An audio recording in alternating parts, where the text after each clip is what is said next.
Hey, what's up? It's Matty Hundo. Welcome to episode 12 of Keepin It A Hundo. Today's guest is Jeff Koen. He's a comedian and a straight up funny dude. I've known Kee-Own since we were kids. We played high school football together. He was a couple years ahead of me in school. Everybody loved Kee-Own, and there was always a few guys that everybody loved and everybody thought was just hilarious, and he was one of them. Him, Johnny Heckman, and then in my class, I'd have to say J-Bar Aswara, who's now a doctor. Johnny Heckman's not a doctor, and neither is Kee-Own. But check Jeff Koen out on today's podcast. We tell some funny stories from back in the days. He talks about getting sued by his own spiteful Sicilian grandmother and the time Ronnie's spin kick changed his life. Here's a clip from a movie he did a few years back where he played Uncle Rick. It's from a movie called Heavy Times. Enjoy episode 12 of Keepin It A Hundo with Jeff Koen. You know what you remind me of? You remind me of a Garbage Pail Kid, like the later edition that never came out, like a lone Garbage Pail Kid that nobody ever talked about, and you're just sitting in a box somewhere alone. How about you? Do you speak? What? Would you guys go out and eat Three Musketeers, run around town, and not pick chicks up? What are you, a health freak? What are you, one of them fucking, what are they called? What are they, vegans? What are you, a vegan? No, I'm just trying to drink more water. You look like you ate a 250-pound vegan. That's what you look like. I have a Sicilian grandma that kicked the shit out of both of you like this. She's 90, one leg. And you malnourished motherfucker, where have you been? How about my grandma that kicks your ass and then makes you fuck this guy right here in front of everybody? Huh? What are you going to do then? He's drinking Evian water. This one's drinking fucking chocolate syrup right out of the box. He's got that smirk like an old Jewish woman or something, knitting fucking booties for a baby that's never been born.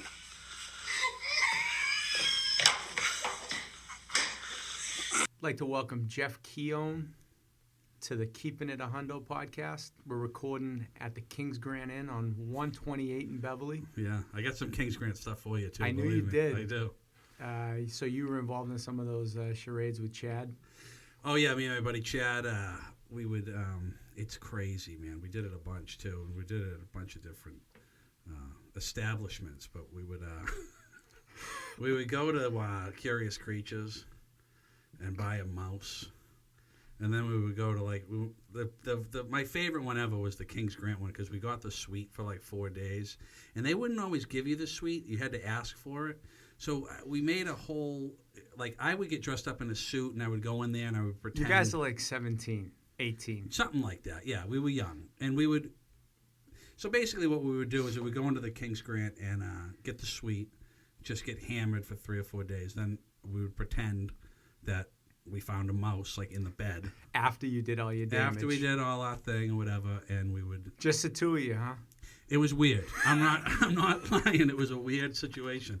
But the fun, like, so if you're in the suite of the King's Grant, I remember one time we just hammered at the King's Grant, and there's a wedding, and we're on the little balcony right by, like they're literally giving their vows like 15 feet away, and Chad's smoking a Marlboro Red, and we're just it's basically like just degenerate idiots that had no place of being there, and we would get away with that stuff. We would we did it like 4 or 5 times. And this is after you were at your welcome in Lucia's basement. You could, yeah. You can't. Let's talk about Lucia's basement. You could, the wettest basement. It was so moist down there, and I mean, you spent years down there too, right? Yeah. I mean, that couch and it was great though. The bodily fluids that had been released into that sump pump in the corner. I know. I used to get in trouble for that all the time. Pornos were shot down there.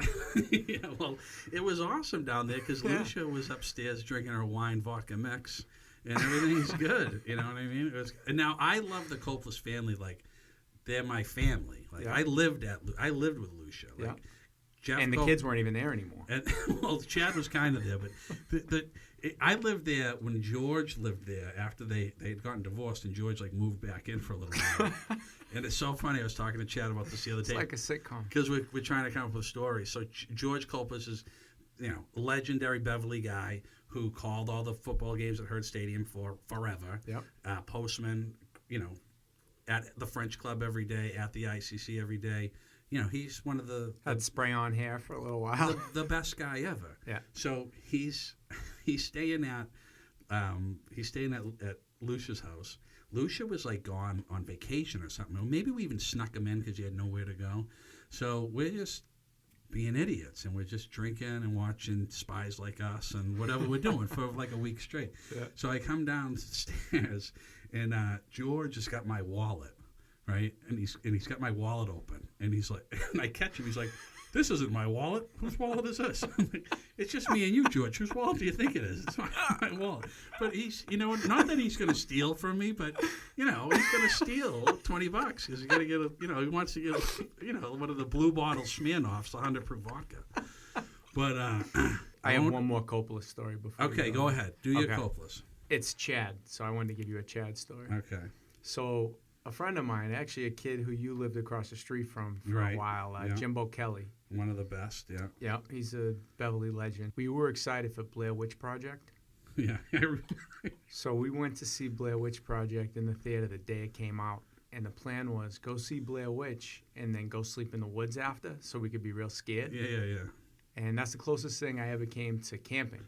Right. So before we hit the movie, then from the movie we hit the liquor store. And from the liquor store we hit Stop and Shop, hit the grocery store. Right. We run into Chad at the grocery store. Chad's picking up like a pint of Ben & Jerry's. Yeah. And we're picking up snacks because we're going to be sleeping in the woods that night. Right. We're going out to the woods with a cooler, some deli meat, Right. and maybe like, I don't know, a bag of chips or popcorn or something. Yeah, no and camping. a couple bottles. No camping. No camping gear, no towels, no blankets, nothing. And a tape recorder. Right. A handheld cassette recorder. It's a smart idea. The whole thing is a smart idea.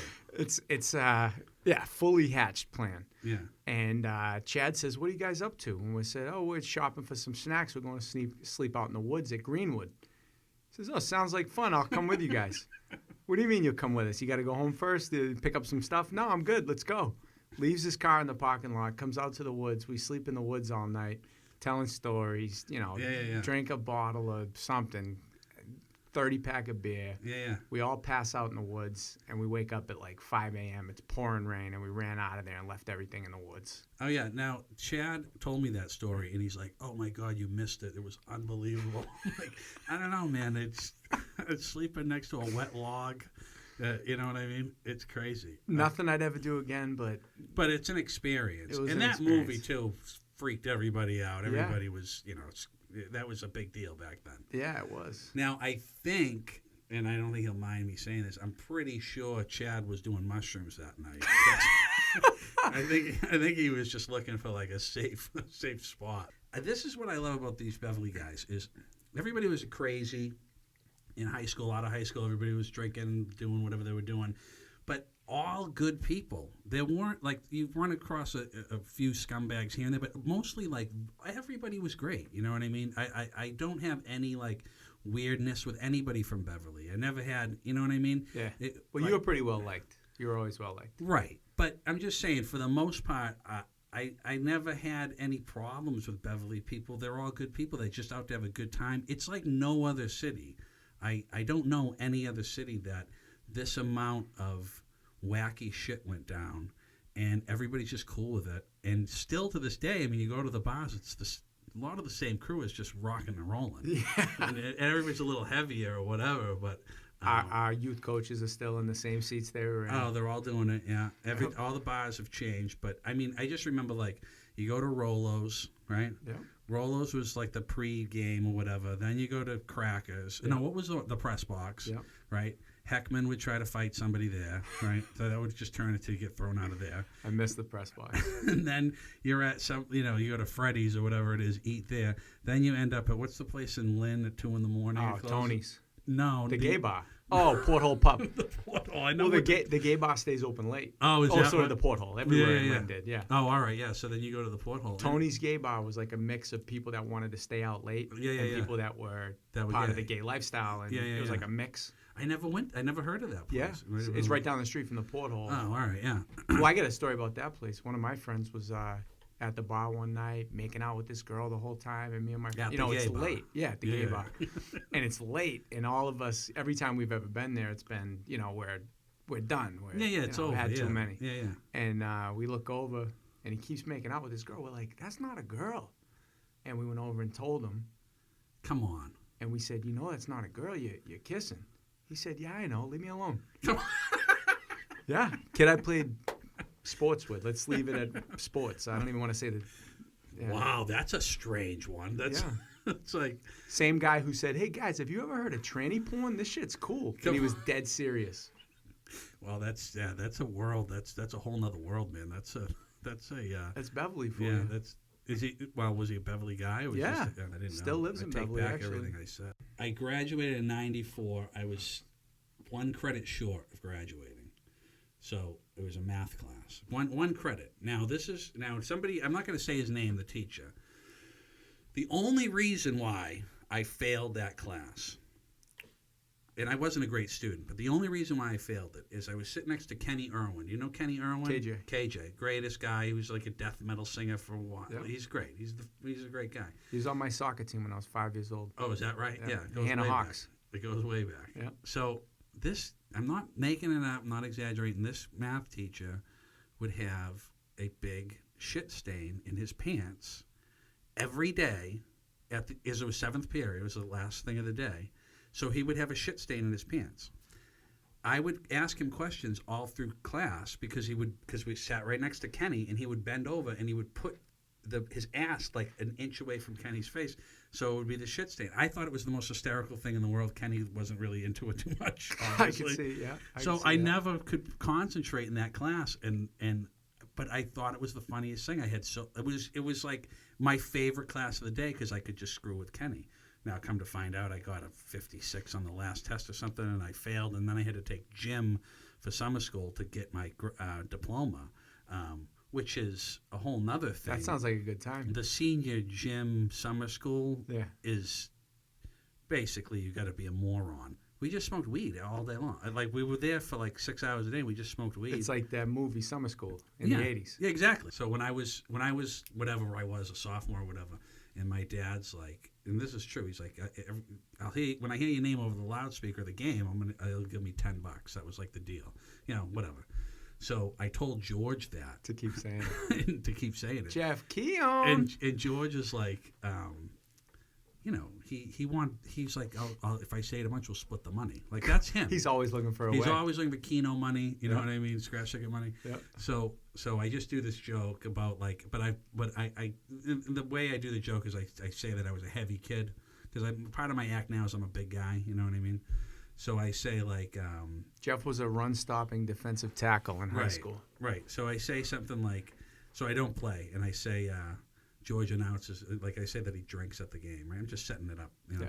And he says, quarterback Ben Badger approaches center. The ball is snapped. He hands to Vesley. Vesley up the middle for a gain of 8 yards. Speaking of gains, looks like Jeff Koen put on some weight since last season. You know what I mean? Like that stupid shit. So I got a bunch Any of way to those. get your name in there. Yeah. But it's so crazy. You've put so much emphasis on like football in high school, and then I come to find out like all it did was like hurt my shoulder really bad for the rest of my life. Well, let's take the positive side of it because we thought it was life. We thought it was life and death. Yeah. But the discipline, I think, that it instilled in us, I think it's really important, to be honest. I do too. But I was overdoing it. Like I would like squat. Like I was lifting like since freshman year, like a crazy person. Yeah. Like no, this is what I'm saying. There was nobody telling you like, all right, this is what you need to do. It was like get that bench, just work, do as much as you can. put 315 on it, and just like crack your Throw shoulder, your back out, yeah, separate a shoulder. And then I remember like some of those drills, and I'm sure, did you play college football or no? Yeah. You did. For a season. So that must have been insane because the hitting must be just 10 times. First of all, the hitting. Second of all, they'd tell you, put on 35 pounds in the off season, and I think you'll get more time next year. Yeah. Well, I was 170 pounds when I went into college. Yeah. How do you think I'm putting on 35 pounds? They're just telling They're just telling you to stick a needle in your ass. Yeah. Like, that's what they did. Yeah. Well, you went to the big school too, so you that was. Yeah, I didn't play down there though. No, I went to before Miami Okay. at a D3 school in New York. Oh, is that right? I didn't know Yeah, that. yeah. But yeah, I just remember knowing getting concussions. I know seeing white. You know what I mean? Oh yeah. And then you remember the at me drill? Yep. So it would be like 4 big guys, and then it was like you'd have one run after, and it would just crash into you. Yep. And I think I remember Bullia doing it, and I thought they were going to kill him, and then they just kept doing it Because everybody wanted to hit him. Yeah, they still do. And yeah, I mean, nothing against the sports is great, the football was great, but I just I ended up hurting myself more than anything. You know what I mean? Definitely. Can you imagine if we had social media back then? Oh, I know. I think about that. I mean, Yeah. Be over. Everybody would be suspended. I mean, I skipped school one day with a friend of ours. She won't mind. Jane, our buddy Jane. Yep. We went to our other buddy's house, and we got hammered. Jane throws up all over the place. I collect all the throw up. I bake it in a pie, and I brought it to school the next day. And I was trying to hand it out at lunch. And all you know what I mean? Did it have a nice crust on it? I had a crust and everything. It looked like a beautiful. I forget what I was calling it, like a fruit pie or something like that. So it runs in the family, because I heard your mother's got some skills in the kitchen too. Yeah, my mother's the worst cook ever. Yeah. She proved that on television. But yeah, like that kind of, you can't do that shit. Now you go to jail. So, and you know what else was good? And then you weren't really in that scene really, but like the drug world back then. Yeah, it wasn't me. It wasn't you at all. It was weed. You know what I mean? Like once in a while you get like a pill or something like that. But Yeah, there but was ecstasy wasn't there when we were there. Nothing was there. None Thank of that God. stuff. And the prescription drugs, none of that stuff was big. We didn't even know. Yeah. Weed was like the whole thing, but thank God, because who knows? You know what I mean? And we've had some friends that have gone Eventually down there, yeah. and it sucks and it's hard. But I just thank my lucky stars there was no phones and there was no like drugs or anything. Not that I would have, gone down that horrible road, but it would have been another option. And we were kind of crazy. You know what I mean? So do you really have a one-legged Sicilian grandmother? No. I had now this is a whole story. My grandmother, Nana, who I lived with on Corning Street, who later sued me and all that stuff. So she was just like through and through Sicilian. Like The Sopranos, where you got Tony. You watch The Sopranos? Of course. So Tony's mother. We discussed it in the last episode. Oh, you did? Keepin It A Hundo, yeah. Oh, and I just saw Frank Santarelli last night at a show. Oh yeah, didn't you open for him a few times? Yeah, I've worked with him. I've worked with him yeah. a few times. Yeah, I saw him a couple nights ago, and he's great. And he was Georgie, the bartender, on the show. Yeah. Tony beat him up like 6 times or Yeah. whatever. But that mother of Tony's, I think it's like the first episode or something where I forget if she's going to the hospital or something like that, and Livia Soprano, yeah. She just tried to put a hit out on him or whatever it is. Yep. That was not that my grandmother was like that, but that's that Sicilian thing. They get like a vendetta. Yeah. And it's it. And it's like they cross you off their list. Yep. It's like the Milwaukees or whatever it is, Yeah. and it's like you're done. The Malika. It's all like it it's like X, Yep. and then you're dead. You know what I mean? So she had that kind of crazy spiteful attitude towards people. That world too is gone. You know what I mean? There's no more. Didn't of she that. sue you? She did. She sued me for. She tried to sue everybody. She was sue happy. So she I don't want the Malika. So if Nana listens to podcasts. Oh, she passed away 2 years ago now. Oh, okay. Yeah. Rest in peace, Nana. But yeah. So she made some bad decisions later in her life, and I think what she was trying to do was she was trying to, protect what she thought was her family and all this and that. Sure. And it's unfortunate that's how it ended, but that's how it ended. What are you going to do? Is Tony her son? Tony's her son, yeah. And I have a good relationship with Tony. I mean, talk about a Beverly character. I used to work out with him at the Y. I used to play basketball with him there. Oh, yeah. He looked like a WWF wrestler. Yeah, but he was 5'5".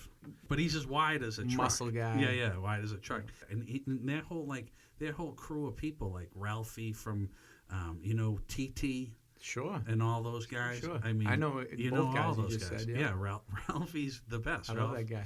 I mean, all those guys. I mean, TT came to my niece's when you get the first communion. Yep. He brought a keg to a first communion little girl's party, and then he sat by the keg and just got destroyed. Then we had to drop him off at home. I mean, this is like That's normal. Little background on you. You had your mom and your sister were both on reality shows recently. right. So my mother was on Worst Cooks of America that aired like season 8, so it's like 2 years ago now. What channel's that on? It's on the Food Network. Okay. So my sister somehow gets. I don't know how it happens, but all these reality shows want her. For whatever reason. She's good on camera. She's beautiful. She's personality, all that stuff. She's young, right? She's young. She's like 20-something? 24 right now, 23, 24. She was going to be on the Worst Cooks of America. And then what happened was she was getting married or something.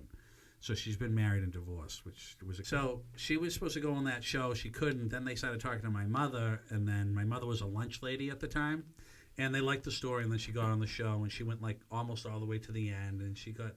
fans from all over the world and all this stuff. Oh, and we won America's Funniest Home Videos. I did hear something about that. We won. You got that. 10 grand. Yeah, we won that a few years before that.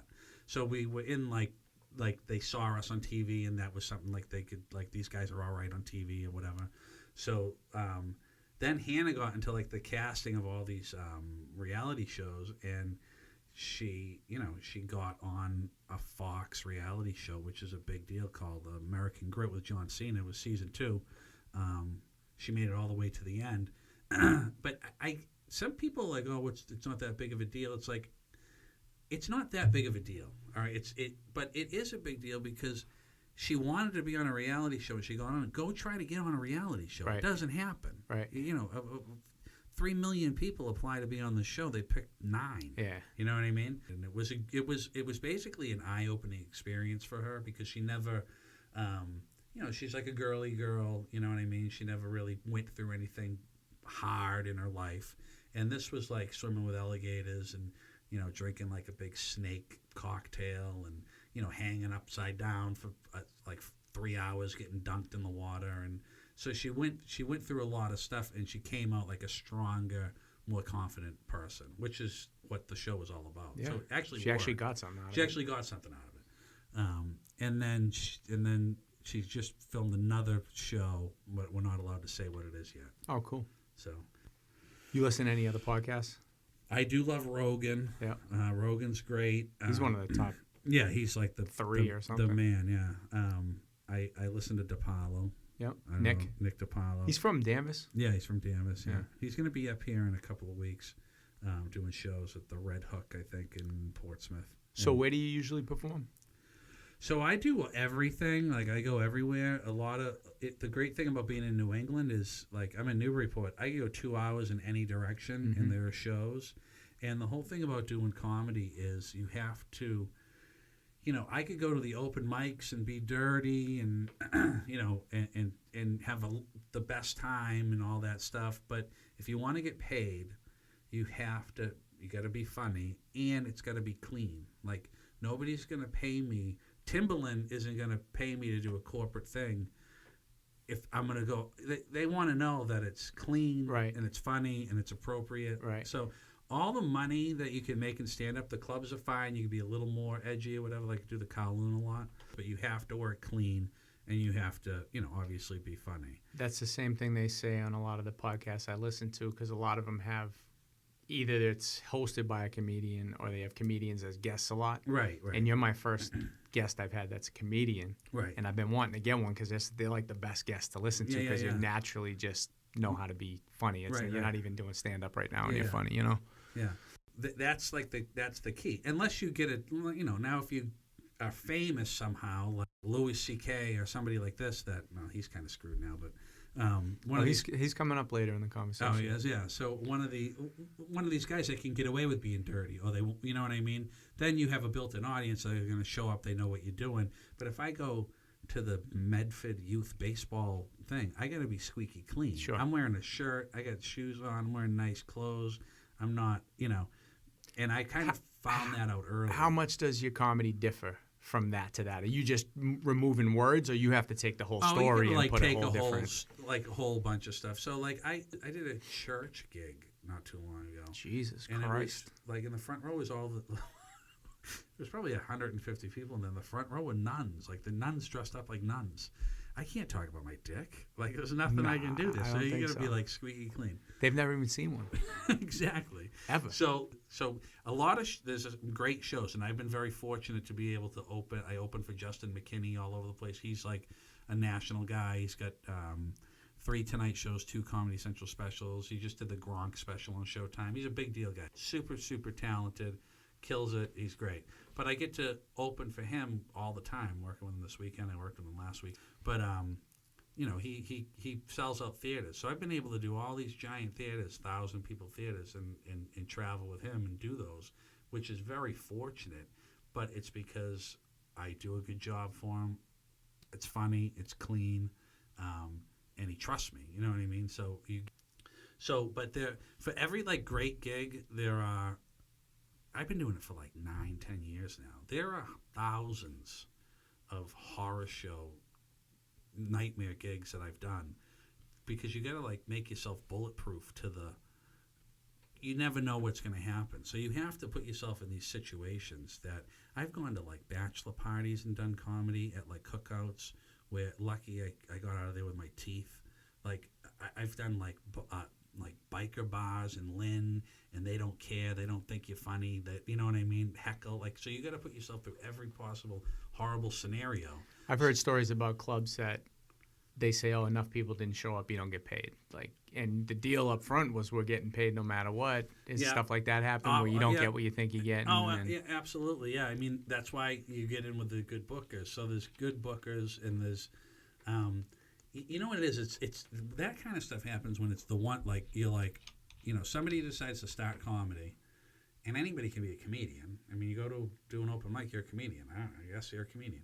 So they get into the business, and then they don't realize they're like, oh, I can do a show. I'll put on a show at the Lucky Dog or wherever the hell it is, and instead of a budget for a show is $1,400 or something like that, they're like, oh, I'll do it for $500. So they're thinking, oh, they can put like $300-$400 in their pocket, have their friends come up. So it does 2 things. It makes the market now people, the price in that. Well, we had a show for $500. Why would we ever pay $1,400? Right. It's a different show. And then people come into the show, they're never going to come see another comedy show again because they paid their money to get in there, and then they're going to see horrible comics. Yeah. Not that they're horrible, but it's just not. They feel like they wasted their money. Right. They wasted their money, and they're not going to see. A great show. How did you get into comedy? Okay, so Pat Henneberry's wedding, I was at this wedding. Oh, you were? Yep. Yeah, it was 350 degrees, if you remember. Yeah. Were you in the wedding? No. I don't remember the heat because I had come up from Miami. Oh, so. yeah, it was brutal. Yeah, it was brutal. I wasn't worried about it. It felt great. So I sat at the table. I was right next to this comedian. His name is Todd Kane. He's passed away since. Wow. Unexpectedly, terrible, with kids and all that stuff. But he was Lenny Clark. He would open up for Lenny Clark a lot, and he worked at Giggles, Giggles is like the best comedy club, I think, to get into. Impossible to get into because you just have legends. On Route 1 in Saugus, right? Yeah, performing there. You would look at the show, and I'd say, like, oh, who am I going to bump off of this show? Somebody, Nick DiPaolo, like, not, you know what I mean? It's impossible. I've done it a few times, but not for a while. Would never be like a regular there. So I was just talking to him. We were talking about the Stern Show. He loved the Stern Show. I was a big the Stern Show characters guy. and all that. And then, it just came up. He's like, if you ever want to do a spot, he had a room at Kitty's in North Reading. I mean, what did he know of you? He just knew you were like their funny friend, or what? Yeah, no, I was just funny with him, and we were having a good time, and we kind of just hung out and drank a little bit. Okay, so he saw your personality. Yeah. And I was kind of making fun of Essler a little bit, and but not that hard to do. Love him. Talk about a cat. That guy is unbelievable. Right? Yeah. But no, so he's like, hey, if you ever want to do a spot or whatever, give me a call, and then I called him like 2 weeks later. I wrote some stuff and I called him, and he's like, I can't believe. He's like, I never thought you would ever call. Like, he's like, he was in shock because he's like, how much of a weirdo are you? You're gonna call, you know what I mean? I was drunk. I just threw it out there. I didn't mean exactly. it. That's what it was. Yeah. So I did a show for him, and it went okay. But I had all the Beverly Goon Squad was there, Copless, and all of them, Murphy, and all those guys were there. There was probably 40 people there. So I kind of couldn't lose, you know what I mean? Because everybody's gonna be they're cheering gonna for laugh you. and they have fun, and I passed out like 80 pot cookies before the show. Oh, that's so easy money then. Yeah, everybody's out of it. But so that went great, and then I just kept doing it, and Not throw up cookies. not throw. No, Okay. it wasn't a mixture of Jane's throw. No, Okay. Jane was at the show though. But Speaking of cookies, yeah, I know. Well, hey, she had a she's nickname taken, I back in think. high She's school. taken. All right. She's taken now. But so I just and then I just kept working at it, and it really was like you go out every night, you get on stage as much as possible, you drive 3 hours for 5 minutes. You know what I mean? Wherever you can get stage time, you just do it. Just say that you got to put yourself in these horrible situations and figure a way out of it. You know what I mean? Like you got to get on stage, and I've driven home like not in tears, but like literally like, what am I doing? Why am I doing this? Horrible, feel terrible for 2 days. It wasn't worth it. Get on stage, and like sometimes you'll do a couple shows in a night, so you'll kill it like at a show, like destroy. Next show, you're literally not changing one word. And you shit the bed, yeah. Bomb. You eat your dick right on stage. Everybody knows. And there's that instance of like confidence to like, oh, they know I'm full of shit. Yeah. You know what I mean? When the audience knows you're full of shit, you're dead. So at the beginning, you were petrified when you went up the first few times. Yeah, probably the first. You're always a little nervous. You but still get the butterflies. Yeah. Especially the big shows. Yeah. You know, if you're just doing a little open mic or something like that, or just a whatever showcase show, you know your material's strong enough to where you can't. You know, you'll be fine. But yeah, in the beginning it was terrifying. It takes balls to get up there. I heard a quote from Buddy Hackett, Right. famous old comic. He said something like, the difference between you and everybody else is you walk the extra 10 feet. You walk on the stage. Yeah. You know. Yeah, you get up there in front of everybody. It's a ballsy thing. But once you do it and you know what you're doing and you can do it, I mean, it gives you confidence in things like you can do anything. If I can go out and kill it in front of 1,000 people or in front of 10 people, you know that you can, it just gives you confidence to do a lot of other things, a lot of other, situations in life where you might get nervous. I can't really get nervous anymore because I can only get nervous for these big things. Yeah, like if I'm, new material, putting new material up there, you get a little bit nervous with that. But you get to the point where nothing can bother you. Even when you bomb, you're like, now if I bomb, like whatever, I bombed. You don't want to bomb in certain places because they won't book you again. But it happens. Sometimes you're up there for an opportunity. Right. If you got a new booker and you got to be on the ball and you got to make sure you impress this person and all that, it's you get nervous and it's like work. You know what I mean? Like anything you do. You do a podcast and you do 10 podcasts and 9 of them are horrendous. Why are you going to do an 11th one? Nobody's going to listen. Nobody's going to listen. So I think everybody should try it just on the open mic level because you just see how impossible it is. You know what I mean? It's like one of the biggest fears in the world, or the biggest fear, is public speaking. Right, public speaking. Yeah. So you get that a lot. You'll get people like, "Oh, you got to tell them to do this. I can do that." Blah, blah, blah. Like, how do you deal with hecklers? Sometimes you got to just ignore them because you can tell. You don't want to give them attention. Yeah, you can tell if somebody's. It's all booze too. I would room full of potheads. Beautiful. Yeah, they're having a ball. You get the drunk idiot that's with his girlfriend who thinks he's like smarter than everybody else. Who, the nun? Yeah. But it's like, you kind of address it, and I kind of like if I have to do it, I don't like dealing with hecklers. If I have to deal with them, I'll address them, but I'll bring it to the crowd. Like I'll ask the crowd, like I'll have the crowd. You got to get the crowd on your side, so then you can turn on him. Some people are excellent at it. There's some comedians that are that's what they can do. It's a beautiful thing. Yeah. But it's the worst thing is a drunk girl or a bachelorette party or something like that where they're all, they're stepping on your punchlines. But other things, like I was on stage, I forget where I was doing just one night show somewhere. I'm in the middle of my act. The table right next to the stage, they bring out a birthday cake. They start singing "Happy Birthday." I'm like, so I gotta. Hello, you see me here? Yeah. So I'm like, all right, I guess it's her birthday. Let's go. Make everybody sing or whatever. It turns into a fun moment, but it's just like, you gotta be kidding me right now. You know what I mean? And cell phones going off, people talking, and so it's a constant. That's just a constant battle. It'll never go away. Who are your comedic influences besides George Coppola and John Heckman? Well, Heckman, now, my funniest people in my life ever is John Heckman, is one of the funniest guys. Easily. Paul Gasparoni. Yeah. I haven't seen him for years and all that stuff, but like hanging out with him back in the day, that guy was the funniest guy I've ever, he was the funniest. I laughed more with him than any other person. Granted, we were probably stoned half the time. Yeah. This, say it sounds corny, whatever. This guy Justin McKinney that I work for, he's like, his work ethic and his amount of material that he turns over, and he writes a new hour every year, and his jokes are like so relatable to the masses, and he's clean as a whistle. He's like somebody that I look up to. Good friends with him, but Eddie Murphy. I mean that dangerously with. Is it Dangerously? Or which one? The first one, the red suit one. Delirious. Delirious. That's the funniest thing. It's totally, politically incorrect now. You could never get away with it. Exactly. But unbelievable. Brian Regan. Yep. He's a local guy, right? No, he's out in Vegas. I think he grew up in Florida. Okay. You should check him out. He's. I hear him on the podcast. Funny guy. He's like the cleanest, funniest.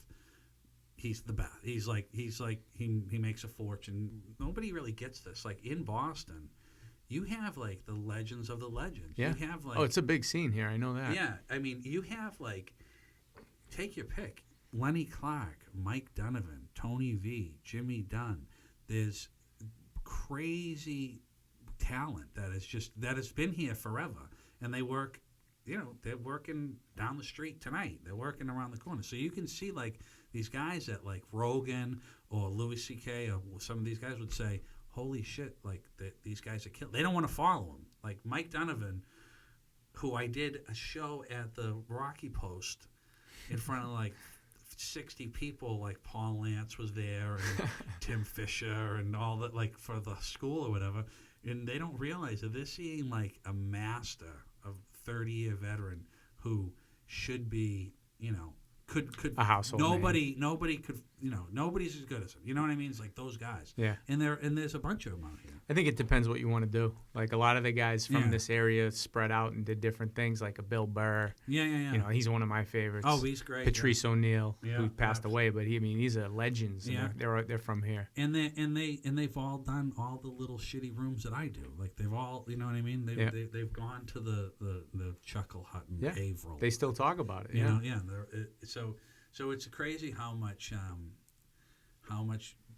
Boston comedy there really is, and they don't get it. So this is the other thing about Boston comedy. You get people from outside, I don't want to say New York or Philadelphia or something like that, but they come to Boston, and they're blown away. They're like, wait a second, these guys are too funny. We can't, they can't compete. It's Boston is boom, joke, one act, just killer acts. I feel like that's how we grew up, though. Yeah, you're with right. the relentless, just ball busting, it doesn't stop. That's how you communicate with your friends. Yeah, notorious. Yeah, it's just a lucky spot that I'm in over here, and I'm loving it right now. And how do the ladies like it? Do they love it? Do you have groupies? This is the thing. So I talk about being a fat idiot. Yeah. And I just get these fat idiot guys that are like, hey, what's just want to hang out and drink beers and shit. The girls are like, he's talking about his crooked dick or whatever I'm talking about. They're like, it's not the groupies you want. It's like it is that movie with Adam Sandler and Seth Rogen or whatever it is. It wasn't a great movie, but he's like do you ever want to get laid? Would you stop talking about your farts? Like, no girl is gonna no girl was gonna say, oh, I want the guy that stinks, farts, and lives with his parents. And, you know what I mean? So it's like, Yeah, that's my type. I set myself up for failure in that aspect. But I do, I do get the occasional, housewife smoking a Parliament that wants to, go fool around in her car or something. That's great. Who do people say you look like? Any celebrities? Any resemblance to people? What do you hear? Somebody said I look like Bradley Cooper. No, I see it. I don't see it. But, Yeah. Speaking of resembling celebrities, do you remember? I jotted this down to remember to mention this story to you because I think it's interesting. Do you remember a few years back, a kid we played football with in high school got in some trouble, and it was in the paper, and they mentioned, I guess he might have assaulted a female, and they said they were looking, the suspect looks like a young John Belushi. You don't know the story? Idea what you're it was talking in about. the local paper. Was it? Yeah. I have no idea. And why would they is this say how they? that? I don't know if it was a joke. I mean, I know that the actual crime wasn't a joke because I know he Well, had it done something like It can't that. be a joke. It's like being on the lookout for a young John Belushi. Is that real? It was. I swear. Ask some of your That friends. is the craziest thing I could ever imagine. Can you think of who it might be? What year? He's in between us. So you play with him. I and know play who with you're him. talking about. Yeah. He looks like a melted John Belushi. Like, it was like, I mean, just the fights too, like the high school fights and stuff. Like I like the Legendary. guy, this guy's office we're in now. Like He had one of the all. I'm bringing that up when I talked to him on the podcast. Yeah, I was an idiot. Like even when I was a kid, I just would get in trouble all the time, but not like bad stuff. I would, Yeah. I would bring a sword to school once, like Who doesn't? Like I thought I was a ninja. Sure. So then when I graduated from Cove School, whatever that means, my parents we got to get him. Well, they sent me to St. Mary's Okay. because they're like, this guy's. We got to settle him down a little bit. So I went to St. Mary's.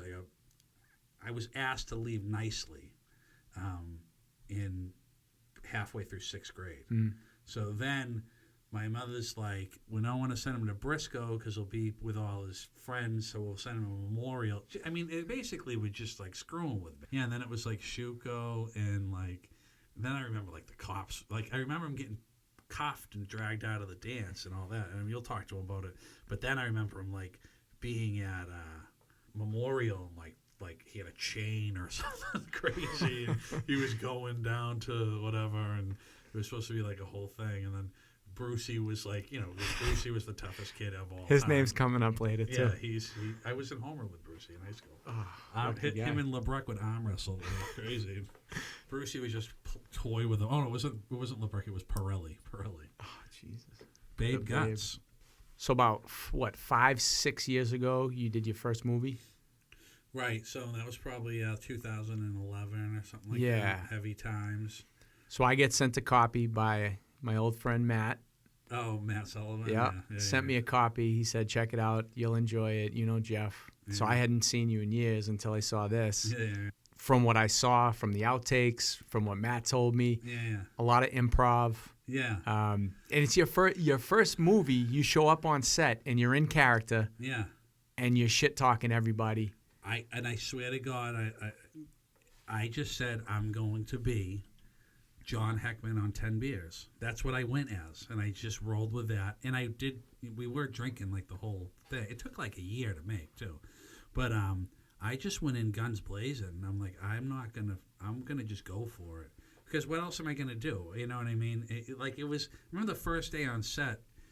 The other characters in the thing, it was a quiet, everybody's a little nervous or whatever, and I just said fuck it, and I just You didn't know these guys, I didn't know these the guys. kids, the No. actors. They yeah, I mean, I almost got in a fight with one of them because I was trying to stick his head in my armpit, and I was just being total Uncle Rick 24/7 with these guys, and they did hate me. And they're thespians. The one kid was the other fat dude was kind of cool, but the other two I was just beating them up the whole time. But I still get phone calls and emails and all kinds of stuff. I was at a show I don't know where it was, in Lawrence or something, maybe 6 months ago. Phone rings. I'm just about to get on stage, and I answer it's a number I don't know. It's like a Connecticut number. I answer the phone, and the guy says, "Uncle Rick." I'm like, "Yeah, that's me." Is it really you? Like, so I get these crazy. There's a whole family in Australia that like remade the movie with them and keep sending me like clips of it. Come on. They're all drunk and being idiots. And, Yeah. and then there's a guy from Sri Lanka, I swear to God, who won't leave me alone. And he wants to come stay at my house. He thinks we're friends somehow. So do you let him stay on the couch, or do you give me a bed? I don't. I just am trying to like. He wants me to write a letter. I swear to God, he wants me to write a letter to the Prime Minister to have him come over here, and he could stay with me. And I can't even say it. It's like Buddha Jaya Haila something from Sri Lanka. But I'm like, I'm trying to be nice, and I'm like, I don't want this crazy person showing up. What will happen is the movie will end up at a frat house somewhere. Yeah. Somebody will say, "Oh, you got to watch this movie." Then I'll have, 6 of the 40 goons, Frat bros. yeah, giving me shit. Well, not, but they're happy. They love it. They love it. But Yeah. I'm not really that crazy maniac guy. I am in a way. You were. I was not that crazy, but yeah, but. That character's not that far off of who I knew. Right. But 10, as like 15, that 20 years fun party, whatever. But, I still watch TV and take it easy once in a while. I'm not like, I'm not on attack mode 24/7. You're on the other side of 40, so. I know. So I'm slowing down. So that was great. And those guys were all a lot of fun. And it was Vance's little brother, Ben, Yep. who's like, he was fantastic. I forget the guy's name who kind of was in charge.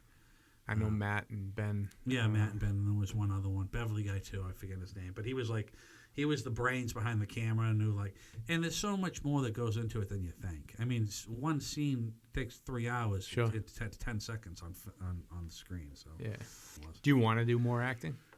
I will start going to Boston casting now because, like I was telling you earlier, I'm out of the golf course, so now I can just like focus on this stuff, and we'll see what happens. Oh, I did a parody thing for this Tommy tape thing. When Brady hurt his hand, we did a parody on that, and you wouldn't think it took all day to do. It's a 2-minute bit, and then just the acting thing. When you're acting and there's 60 people watching you, you get nervous at that shit. You want to do a good job. Jeff, what do you got coming up in the next few weeks? Do you have anything to plug? Yeah, so at local, I got some stuff local, not Beverly local, but I got some shows coming up. I got Drake at fundraiser for, I'm not 100% sure what it is, but if you go to my Facebook page, I post everything there. And if you say, you're from Beverly, you want to come to the show, I'll probably hook you up a little bit, give you a slight discount. Go to Facebook. Is it under your name? Yeah, just Jeff Koen. Jeff Kee-Own, yeah. Koen. I do have a website, but I never update it because I'm just lazy. Yeah, I tried to get some research on you for the show, and Yeah. it was updated about 2 years ago. Yeah, I can't. My sister would do it, and she has a job now. She doesn't want to deal with my bullshit. But yeah, I post everything there. I'm doing the Blue Ocean Music Hall in Salisbury. There's a big show coming up, so I'll just post everything, and you want to come out, check it out. I'll probably be back at the Cabot at some point. We'll do that like once a year, and and check out Heavy Times. It almost killed me, and I got paid a $50 Staples gift card. That was my payment for that. It only took a year. Are you serious? Something like that. Yeah. I remember they're like, "Thanks a lot for doing it," and they hand me a gift card to, I think it was Staples. I don't even know. I'm like, "Oh, thanks a lot." Yeah. Beverly's a different kind of place. Like everybody's so tight, and I think like, because I talk to people like, "Oh yeah, I'm talking to my friend Chad. I've known him since kindergarten." Like I still talk to him. Like, yeah, all the time. I talk to 10 of my, I talk to Heckman every once in a while. These are people I don't want to like lose because they're just, how much fun I have. Go to Heckman's house and watch, March Madness. It's insane.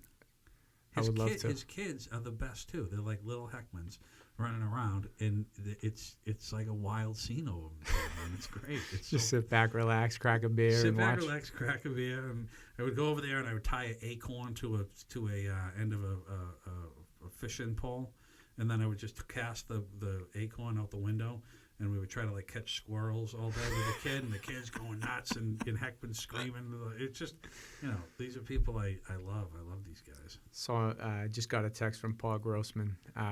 Me and Paul are supposed to do a podcast. Oh yeah. And we're going to do an all-ugly team, all the ugliest football, baseball, basketball players. Okay. And Johnny really wants to get in on it, so... You mean a professional? Yeah, ugly? yeah. Oh, all right. Well, Paul said that's Johnny's problem is he likes to throw in, like, guys we played with and, like, people that nobody's ever going to know. I mean, me and you were talking about people we don't know. Now Johnny... So, yeah, he's... now, Grossman's where? In Texas? No, he's in Florida now. Oh, he's in Florida now? Yeah. And he was sick for a while? Still sick. Oh, he is? Yeah, he came back, so we're going to talk about that a little bit. Yeah. Yeah, that's so crazy. I mean, that guy in high school, and he's another one. I mean, talk about the funniest guy in the world. He get drunk, he couldn't understand one word he said. Do that. And he's going crazy on you. And I remember sitting on a bus to a bachelor party with him, and the radio was going. He was jarring right in my face for like an hour, and I had no idea what he was talking. He never stopped talking. I'm like that's the longest conversation I've had with him. I didn't hear one word he said. Who's your favorite Garbage Pail Kid? Oh well, I gotta say, I think it's Large Marge. Was there a Large Marge? I think, yeah, I forget. I liked I don't know. I like the fat ones. Yeah. The Yeah. fat ones. Garbage Pail Kid. Okay. Should Louis C.K. be locked up? Because what he did to get in trouble is pretty much like would have been a Tuesday night for you back when I knew you. Well, what exactly did he do? He would jerk off in front of girls, right? But Yeah, he'd like invite somebody over and then he'd be naked when they showed up, and then. But wouldn't he ask them first? I thought that was kind of what it was a little. Wouldn't he say like, "I'm going to jerk off in front of you"? Is that all right? And start disrobing And then maybe they don't say it's okay. Yeah, I mean, I know what he did isn't exactly rape. I mean, there's Right, a right. fine line between a lot of this stuff. Yeah. I don't think it's cool to do, like, it's obviously not cool to do that. Should he be in jail? I mean, I think if he, I guess you'd have to look at the victims and say, what effect has this had? I mean, I would have to hear the whole thing. I mean, if it was against somebody's will and he was holding, like, lock the door and then jerk on from him, yeah, the guy's a fucking weirdo. I mean, something's got to happen. It's just traumatic, It can Yeah. be traumatic. I love the guy. I love his humor. Yeah. I love his show. Yeah. I'd like to see him back on. Now, he was, I think even on his show, he addressed it, like, back in the day. Like, he had an episode where he started jerking off in front of a girl, right? In front of another comic or something like that. I saw the episode. And there was like a thing that he did. Not that it was cool, but nowadays you can't be that guy. Nah, I mean, it's over. Those days are over. those days are over. And I don't even know if those were ever. Was that even? I don't even get it. Like, I don't get that. I don't either. I don't get that at all. Like, I'm not. I don't know how weird it is in your head that that's what you need to do, but there's definitely some sickness or something there that I don't. I mean, Jesus Christ, I'm a weirdo, but that's last on my list. Right. Kinky shit. You know what I mean? What's exciting about that? I don't know. Put on a rabbit mask or something, or like I'll do something weird like that. Yeah, that sounds like a good time. I just want to just start beating off. I mean, Jesus. All right, we're at the Keepin It A Hundo section. Okay. This is some quick fire questions, and you gotta keep it 100. Keep it honest with me. Okay. Have you ever gotten a fight at one of your shows? Argument, yes, not a fist fight. Okay. I have seen a very serious fight though. Between a comic or just fans going at it? Fans going at it. The guy kicked a girl square in the face. Yeah, that's Not good. That's not cool. Do you use mind-altering substances when you perform? Never. Never. Not- Alcohol? Nothing. I have before. Like very very rarely will I drink even one beer before I go on. Advil? I want to be sharp. I'll do some I'm on a bunch of medications too. I'm on That's all enough, kinds yeah. of shit that I don't even blood pressure shit and every kind. I got to do an injection in my stomach once. I forget. It's a night. Diabetic? No, I have this psoriatic arthritis. Ah. If you could be an animal, what would you be? A dog. You like dogs? Yeah, I love dogs. I can't have my own because I'm too much of a neurotic weirdo. Had a basset hound. What are you, OCD? No, I just fall too much in love with the dog, and I worry about the dog constantly. And I had a basset hound that I had to actually give away because I couldn't be away from him. I turned into a weirdo. So I'll just tell you this. Right now, for the last 5 years, I've been walking the neighbor's dog who... To help you get over your dog? Just so I can have a dog in my life. And I have to stop walking this dog tomorrow because it's affecting my life. I can't... Every day, I have to... About 5 days a week I do it. I have to put away 2 hours in the middle of the day to go walk this dog. So I'm not living my life because I'm walking this dog. 2 hours you could be riding. 2 hours I could be writing or going to do Casting. radio or going to work, do something. But every day I got to drive to this dog's house and take him for a walk. And I love the dog. But I wrote the letter to I ended up writing a letter to the owner of the dog. And it was so stupid. So I was breaking up with the dog. After I'm reading the letter, he must think I'm a fucking weirdo. But I love this dog. What can I tell you? 8,000 pictures of the dog. And everybody's like, oh, it's your dog. I'm like, no, it's the neighbor's dog. I just have them all day long. Not even your dog. I'm out of my mind. Who's your celebrity crush? I like that Jennifer Lawrence chick.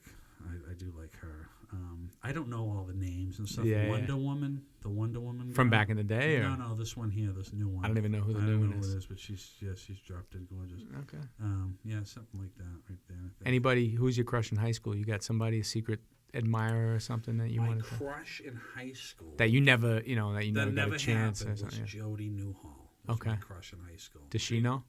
I know who she is. Yeah, I don't know if she knows. Okay. I don't know. I think I might have told her drunk at a reunion or something one time or some stupid thing. But yeah, no, she was I didn't know what was going on. Yeah, that was in middle school too, though. It was one of those deals. Which leads to my next question: are you a lover or a fighter? I'm a crazy, so I'm kind of a fighter. Okay. What actor would you compare yourself to? Similar style when you see him. I don't know. You said you patented yourself after Johnny Heck, but was there an actor that you? I'm trying to think off the top of my head. It would have to be some, Workaholics. The drug dealer buddy. I know he's kind of the. Nah. He's one of the creators of the show. Okay. And I kind of have the same vibe with him. I when I see him act, I'm like, oh, I kind of get that whole I gotta look him up. Yeah, he's not a real famous guy, but. Yeah, that's a funny question. I'll have to think about that. I don't know. How about a comedian that you would compare yourself to? Not somebody who you admire, but somebody you kind of see. I want to say Artie Lang in a way. Yep. Even though he can kind of do what he wants. And people big Artie Lang. And he's the funniest guy in the world, right? Love him. But he's a very good stand-up comedian, too. Yeah. You watch Crashing? Yeah, I do, yeah. Yeah. He's great on Crashing. Yeah, he is. I feel bad for the guy. I mean, Yeah, he's Jesus sick. Christ, He's really sick. Jesus, I mean, I don't know. All right, I'm going to name 5 of my favorite comics. I probably left one out, but these are 5 of my top guys, and you tell me what you think of when I say their name. Here's the thing about comedians, though. I'm just going to tell you. I don't like watching comedy. Yeah, I believe that. Because I don't want to, if I have a joke and then they have a joke. I've heard and this. I'm very, and I'm nobody, but I still don't want to. If I have a joke about living on a boat and somebody else has a joke about living on, and then it's in my head and then I don't want to do it. But go ahead. No, I hear you. Yeah, so that makes sense. I don't watch a lot. Chris Rock. I think he's hilarious. I mean, his that first special that he did when he about gun control and whatever, that was I know he's got a new one out too, but I haven't great. watched that. But Yeah, I love him. Chappelle. That guy is as talented as you get.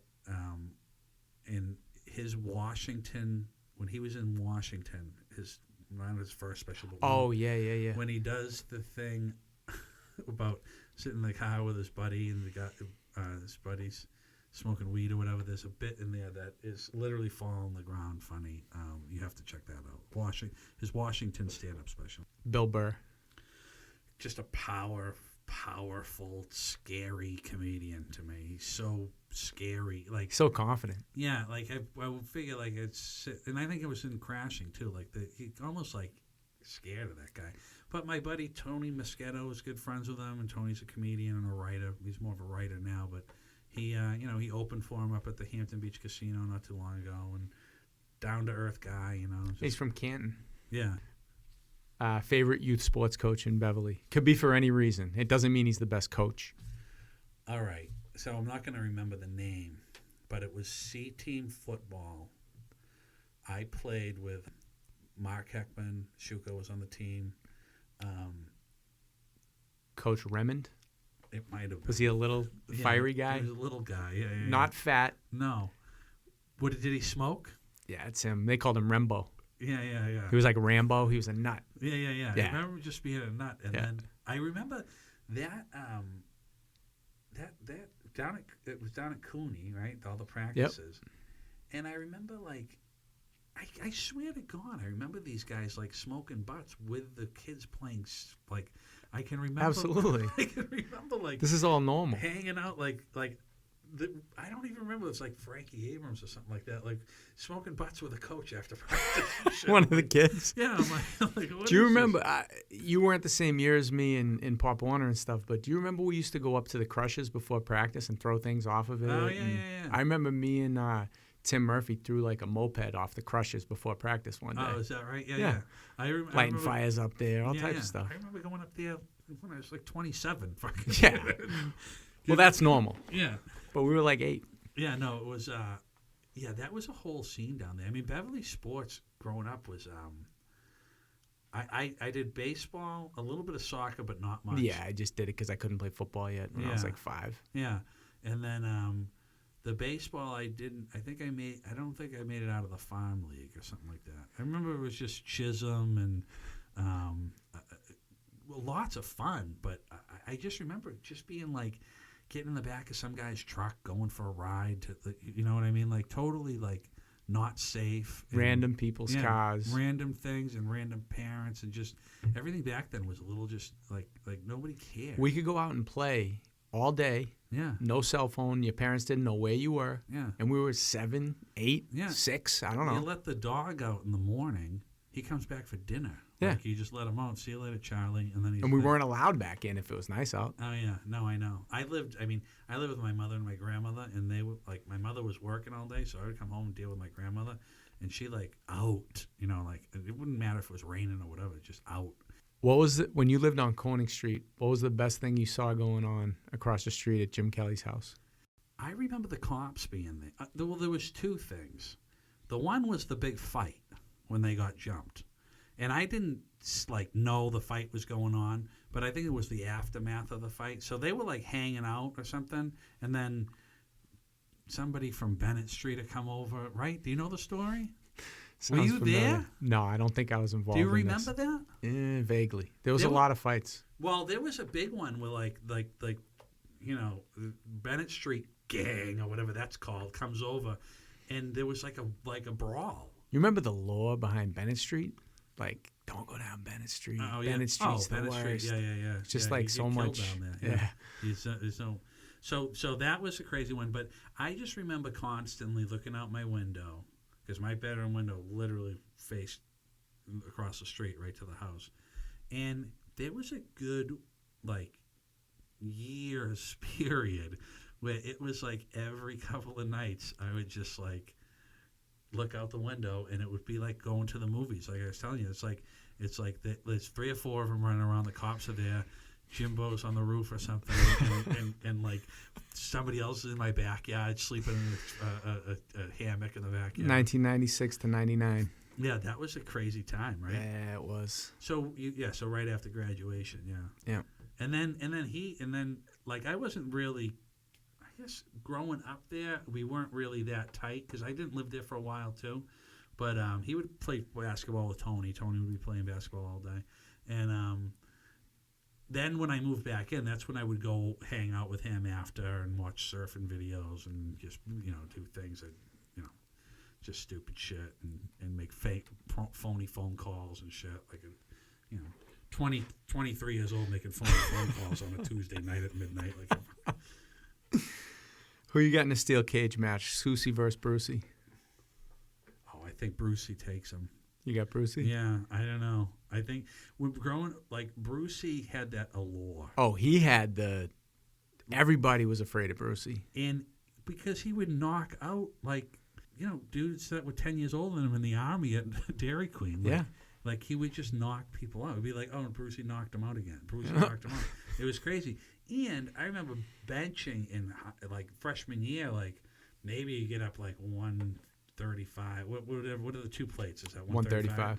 So Brucey's over there booming out 225. Like, And we're like 14. yeah, we don't have whatever. our license yet. Yeah. Like, so, yeah, he had that, like, I don't know what that. I got suspended from middle school with Brucey, What are you guys doing? throwing stink bombs in the hallway. Ah, okay. And That's a good time. yeah, I gave him the stink bomb. He threw it, and then the whole like school had to be evacuated or something. It was like a whole big thing. They thought it was like a poison, and then I ended up getting suspended. So you know what? I actually had a bond with him Over that. over that. Yeah. So I was always kind of safe with Bruce. Yeah. You know what I mean? You always had to find some safe ground with him. The other thing is, so when I went, and this is, not a good thing or whatever. I don't know what it is, but you'll tell me. So when I came to middle school, Memorial, the first friend I made? Jamie Fuller. First friend I made. That name's coming up in the next podcast. And we were good friends. And that ended because then I went to Florida in 8th grade, so I didn't, whatever. Yeah. And then He's currently in prison for first-degree murder. Right. But it was just so crazy. So my mother's like, we want to get him away from the bad element. Let's send him to Memorial. And then, this is my buddy, you know what I mean? It was him, and who else went there was Ronnie Culpa, who I love Ronnie Culpa. Courtney Drive. I love that dude. Yeah. And he went to Cove School, too, so that's how I knew him. But, yeah, it was just, did you do Otter Lake? I have a great Ronnie Kalpa story. Okay, what is it? So my parents were out of town, and me and my brother threw it was mostly my brother's friends. It was a pretty big party at my parents' house. Yeah. This is probably in 97, maybe 98. Ronnie's there. I got a good one after you. Don't forget. Johnny Heck is, as usual, life of the party. Yeah. He's blacked out. He's about to throw up. And he puts his head through the screen door in, leading to my deck, my back deck. Puts it, instead of walking outside or going to the bathroom, just sticks his head through the screen, breaks the screen, and throws up all over the deck. Right. Ronnie says, "Don't worry about it. I got it, bro." Grabs a butter knife and fixes the screen in 30 seconds. Yeah. And I was like, "Ronnie, whatever you need tonight, I got you." Because he walked to the party too from Courtney Drive, 3 miles or something. So I gave him a ride home. He's he's that guy. Yeah. He's like a karate guy, kind of, or was anyway. Dancing too. He's good on the dance floor. He's everything good. Dancing, he can't. He can dance like a Liberace, whatever you want to call it. He's got rhythm. But anyway, so I'm down at Lynch Park in the parking lot, I think, with somebody, whatever, with smoking weed or something, and Ronnie Zawisco, Dave Zawisco. Yep. Now, do you remember Dave Zawisco with the tattoos? Yep. He had Rode a motorcycle. Liz, I don't know. Dave Zawisco, he got in that car. Worked at Nick's. Yeah. Bad car accident. Worked at Brothers. Loaded with tattoos, right? Yep. Kind of, not the greatest tattoos in the world. But Sure. Strange looking, weird dude, right? Okay. So we're down at Lynch Park, and then here come 2 older guys that graduated 3 years before us. I don't know who they were, but I you know them if I told you, but I don't remember who they were. Okay. So here comes Ronnie. He sees us. He knows the car. Here comes Ronnie. So now these guys are making fun of Ronnie, right? Because he's deaf and all that. Sure. Being dicks, whatever. Mm-hmm. But I'm trying, and I forget these guys weren't they were tough guys or whatever. So I wasn't trying to get involved, but I didn't, whatever. So Ronnie, and then we're trying to tell these guys, no, he's a good guy, whatever. So they leave.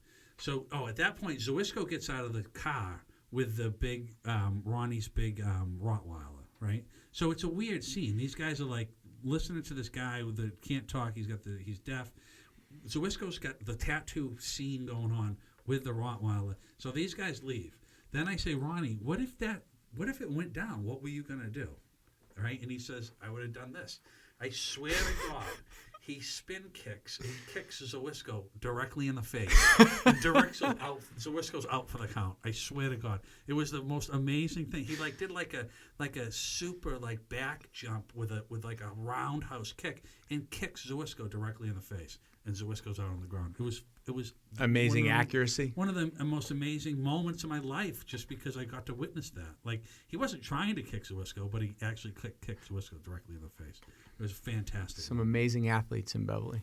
Yeah, Ronnie never did any sports, but He didn't have to. yeah, he was- got stabbed too in high school, if you remember. Yeah. that. Your favorite monument on Route 1? There's a lot of beautiful scenery on Route 1. Oh, you're talking like the steakhouse and all that, so Yeah. that's gone. You now, got the too. cactus, you got Yeah, the the cactus. dinosaur. I mean, the front of the- dinosaur is my favorite. I Do you guess. see it's still there in Is front it? of the new? They built condos Oh. and knocked down the mini golf and the ice Oh. cream place, and they left the dinosaur in I front of don't the see condo that. because that's Yeah. what I want in front of my brand new condo. Is Yeah, an yeah. orange So- dinosaur. Yeah, no, that's crazy, huh? I Yeah. mean, it must have been definitely the builders didn't want that there. It must have been like an outcry from the city or something saying this is staying. I mean, I do like the Prince Pizza Leaning Tower just Yep. because it's the Giggles Comedy Yeah, Club it and all has that a stuff. special feeling for you. You know what else I like? I like that abandoned Chinese restaurant that they tried to make way up on the hill up there. That Yeah, it place- used to be a club called Orchid. I went there before. Oh, really? Yeah. Yeah. So, I mean, that was just whoever. It used to be called Waylou's. Yeah. So Yeah. that's like an abandoned. It's a beautiful building. Yeah, I mean, it's abandoned. What's going on up there? It's prime real estate. What are we doing? Who's in charge of that? Route 1 is beautiful. Yeah, it's a disaster. Mm-hmm. It's it's always traffic. Nobody knows what they're doing. You're in that right lane. People are zooming out. Like when I go to the Kowloon, you got to turn around Oh, and come it's- back the other way. It's brutal getting to the You're Kowloon. dead. You're dead meat. Yeah. You gotta literally make your car go as fast as it can possibly go in 10 feet, and then jam on the brakes. And then what about those nights where you're trying to go back and forth between the Kowloon and Hooters? Oh, And you're you're playing Frogger on the highway. You know, I've seen you doing it. It's bad news. Yeah. And then you get the you see that I mean, I haven't been for years, but we used to go to that not Tens. What's the one up there? The Golden Banana. Well, there's a Golden Banana and the Cabaret. Yeah, both on Route one. Cabaret didn't do it for me. Okay. It was a little dark in there or something. You know what I mean? I remember dropping Chad off at the Golden Banana on a Tuesday at noon or something. Sure. And you're talking about I'll say it because he doesn't care, but the girl was squeezing breast milk out, and he was drinking the stream of breast milk. So I think Chad would be happy to know Jalen Rose was talking about doing that on his podcast the other day. Oh, no way. At a strip club in Detroit. He said when he was a teenager, he had a stripper that was squeezing breast milk into his mouth at the strip club. I would rather eat trash out of a dumpster. I couldn't do that. Yeah. I mean, I don't know. It's not my thing. No, I mean, there's nothing good about it. I mean, it's a story, Yeah. but I don't want He'll it. always I have that story. can't. I don't want that story. Joe's Pizza or Little Italy? All right, so I love Joe's Pizza. I got to give it to Little Italy, though, because I do love that sweet sauce. But then, so Little Italy now, I think, didn't the Guitars buy that or something? Yeah, but then I think somebody else bought it from them. So the son has another pizza shop, Enzo. Yep. up the street. Up Rantoul Up Rantoul. or Cabot. I don't Yeah, know, one of those. I think it's Rantoul, yeah, unless you move. But I haven't had Joe's in so long. He moved too. I know. I miss that place like crazy. I love them both. I think Joe's is my sentimental choice. Joe's in the old school in that building, drinking beers in there. It was Yeah. all good. Didn't have a liquor license or a No. beer license. Didn't have any of that. Cops would come in and get pizzas and shit. Yeah. You'd be sitting there at 16, you know. Yeah. I remember one night there, we're eating pizza in one of the booths. One of the gentlemen I was with, you know what? Maybe I shouldn't tell this story. Yeah. Okay. Next question. Skip that one. You know what it is there's so many crazy stories that I don't you got to be on guard because you got people that have lives. I don't really have anybody that I like there's no job and boss or anything that, Right. you know. but there's a statute of limitations on these things, Right. and got to be careful, I guess. Top 5 Beverly people of all time, dead or alive. All right, so I don't want to put them in like any kind of order. Yep, don't need to be. Who was the guy that worked for the city, had the big thing of keys with the limp? Oh, Donnie Bartlett. Donnie Bartlett. Yep, I mean, that's a great pull. Donnie Bartlett. Fire truck would like be like doing something or whatever. He would like get out of the truck and start doing like what, backing up. Getting in the way. Yeah, and this truck's like, what's he doing back there? You know, he's pulling hoses. And from what I hear, that's how he ended up walking the way he does. He got hit by a city truck, He did. and they owed him money, so they gave him a job for life or something. Yeah, I think that was the story. But I remember him, I swear to God, it was with Tim Fisher. He was at the cemetery, like up by downtown, whatever that cemetery is. He was pouring gas into a lawnmower with a cigarette lit coming out of his mouth.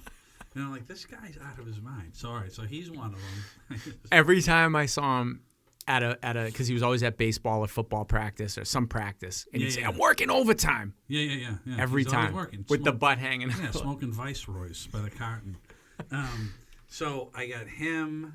Well, you got to give it up for some of the bums, too. I mean, I have some favorites. yeah, I mean, I know you had mentioned, and one of my favorite quotes of all time, I don't know if you remember this quote. Is it from the movie that me and Jeff made? Yeah. You only live once, fuck 'em twice. Yeah. I mean, I say that to this day. 'Cause Mikey of the that. Bum. Mikey the Bum. Now, I know you guys got in trouble for that or whatever. A little bit. But I think that was, it was all in good, it was all good. You know Yeah, what I mean, I think we were young at the time, so we were pretty immature. So we're interviewing him, and some of his answers, we're laughing our asses off. Yeah. I mean, we probably shouldn't because it was sad. He's talking about smoking crack. He's talking about being Right. homeless. You know, we're laughing, but he said some unbelievable Right. stuff. And that was for that sociology teacher who should be in jail, too. I don't know what's going on with that guy. I mean, like, what was that? Like, go commit crime and tape it and bring it back? You know who it was, right? Yeah. I Okay. did it. Oh, I was in okay. a couple of them. Okay. I was, I don't even know what we were doing. Nitrous thing, and I don't even remember. But it was like, do the sociology thing, and it was like, all right, go get a bag of weed. It was crazy stuff. And he was completely fine with Yeah, it. we're all drinking, and those videos are out there. I mean, I don't know where they are, but I'm on some crazy So stuff. I got a call from Gopher the other night, and he said he has the video in his safe, Of what? Oh, of that. the Mikey the Bum video. Oh, that's hilarious. Yeah. So the reason we got in trouble was that one of the girls in class, it was his niece, Right. and she started crying and ran out the class. Oh, during the class. Oh, Yeah. that's- Now that's- keep in mind, and my mom got a call from her mom or her aunt. Somebody called my yeah. house screaming at my mom saying that I exploited Yeah. Mikey. Yeah. Now here's the thing. Mikey was sleeping behind the convenience store down the street from my house for years, and I was giving him food. My mom would drive me down the street to give him clothes or a blanket. Right. I mean, listen, I don't want any awards or anything. I'm just saying, like, I wasn't exploiting the guy. I took care of the guy sometimes. Yeah, and yeah. He used to practice with our football team. You remember? him. Yeah, I remember him. I gave him cleats. He was wearing my cleats. Yeah. You know. Yeah, that was just an unfortunate situation. I mean, compared to some of the shit that was going on in those videos, that was not that bad. Right. You know what I mean? But there was another guy with a long white beard and they would just buy us booze all the time, right? That was all it was. And it was amazing. I remember one night we was with Berkey, and we had to get, it was always like 12 cases of natural ice or something like that. One asshole would get like one craft beer or something. yeah, and you'd have to get a 12-pack of Michael Shays or something. Yeah, something ridiculous. And then, so we had to get like, whatever it was like 6 cases of this and whatever. So we pay the guy, goes in the liquor store, and then Brendan's uncle pulls up behind Brendan in the liquor store. The DA? Yeah. And he is like, what are you doing here? So here comes this guy out with 6 cases of beer, and Brendan just has to drive away.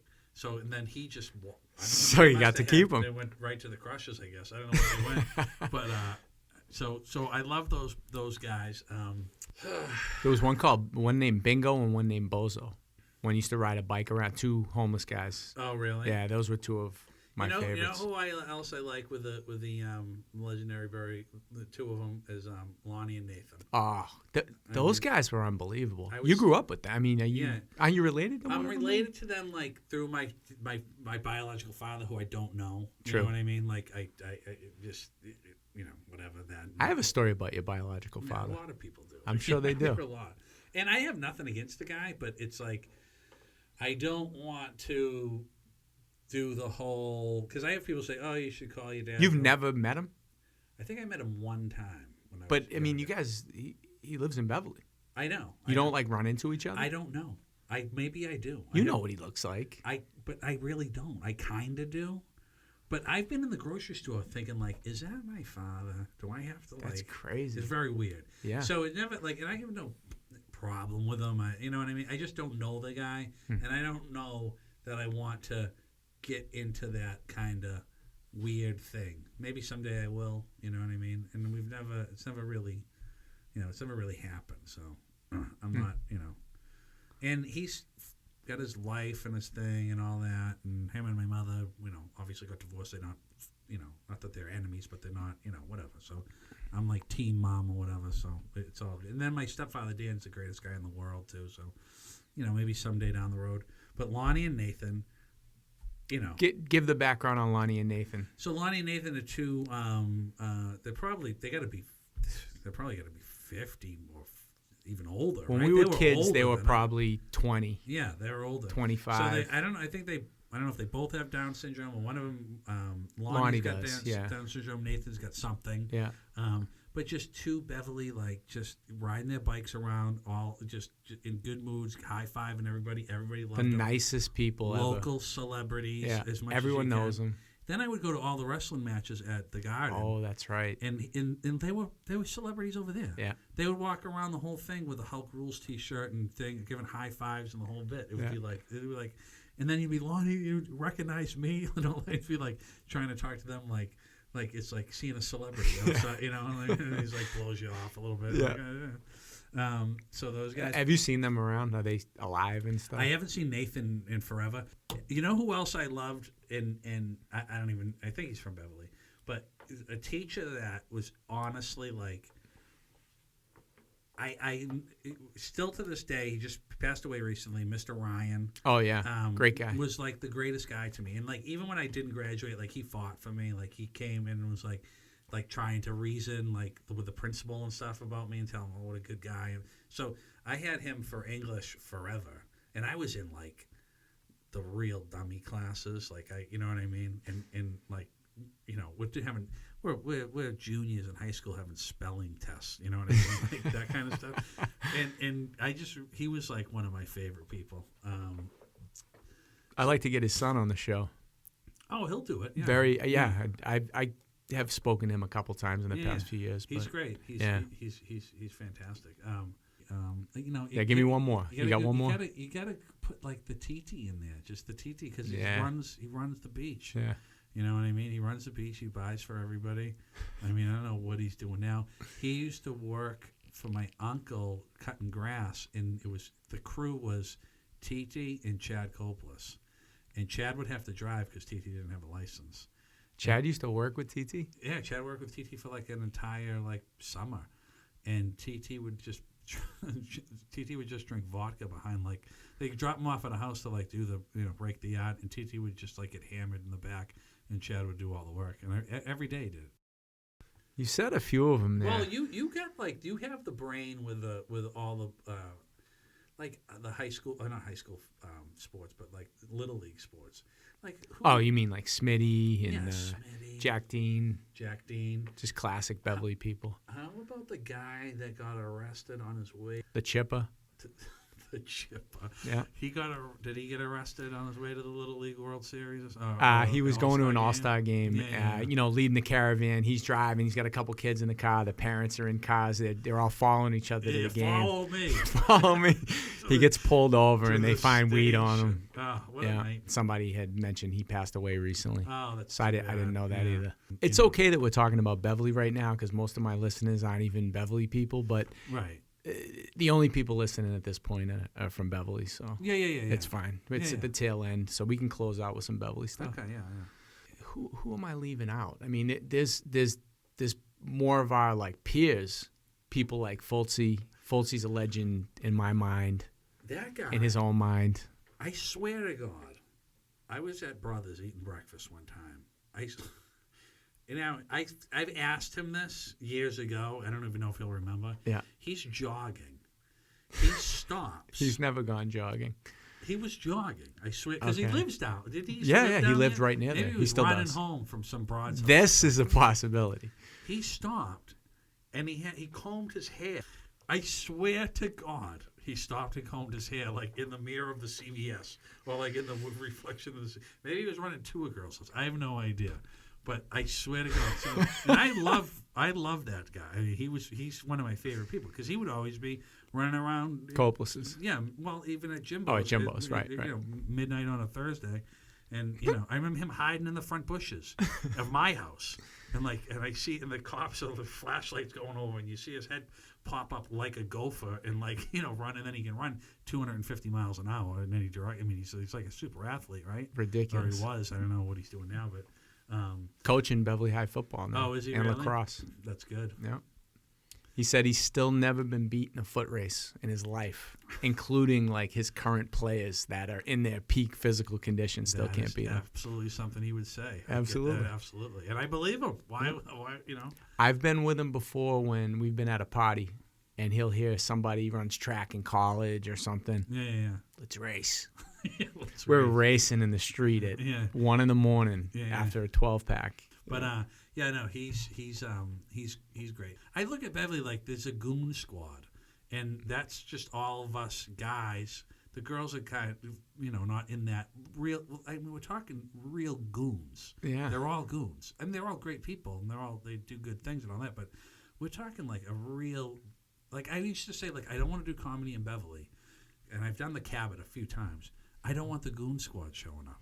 I don't want the hammered Really? blackout Thursday. You know what I mean? Like, But what if it's a crew of a bunch of people you knew from high school or something? Oh, that's that's- fine as long as everyone's not just. Right, but it's not even that. It's just that I know the level of alcohol that gets consumed by these guys, and I'm right there with you too. I mean, not anymore really, but it can get ugly. I mean, we did a benefit for Shearsy, right? We did a comedy show for Shearsy. We did 2 of them. Mike put it together. It was great.